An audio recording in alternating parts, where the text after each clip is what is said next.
Hi everybody, in today's short video I've got a quick tip for you about how to make plinths that fit your wardrobes. That's coming up next.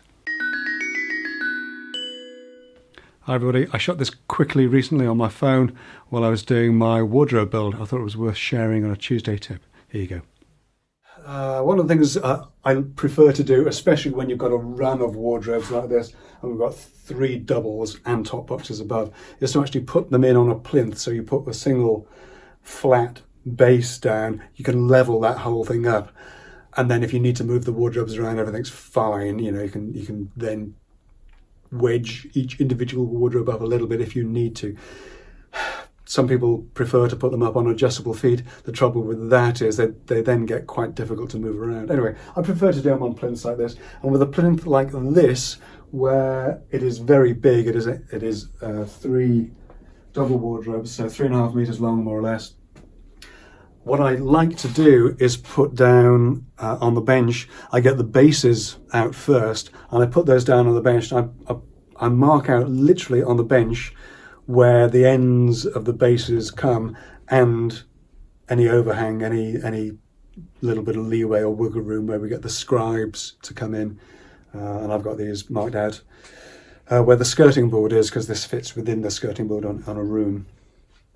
And then it means that I can build the base really easily to fit that size. And once it's built, I can just do a straightforward visual check like this to make sure that it all fits okay, because, you know, pre-building, then taking it on site. I'm sure some people get really blasé about it. I'm not. You know, every time I do this, there's always that sort of slight heart in the mouth moment before you offer it up. At least doing it this way, it gives you a good visual indication that it's going to fit. And this plinth has been made in 2 parts. Again, 3.5 meters long. Be a heck of a job to get that into the house, even though it is a substantial property, to get that up and around the staircase. It's going all the way up to the top. So I've split it into about 2.3 here, and just over a meter, 1100 odd at the end. And then I can join those together on site. That's where it's clamped at the moment there. And each piece, that goes into an alcove, and this goes into an alcove as well. And where the 2 main carcasses join here, I put a flat piece in, just because it's easier to get a little, you know, small head, tongue type screw into there, just to sort of hold it down and secure it.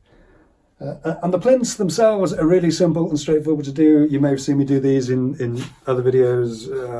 I haven't shown the build on this. It's just 4x1 redwood screwed together.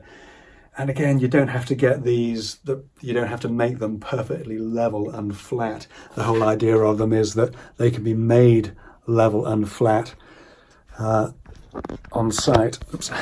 So let me bring you down this way a little bit. And here we are. This is where the 2 sort of join, and these are just going to be screwed together. 1, 2, 3 screws through there, just to keep them sort of all mated together nicely.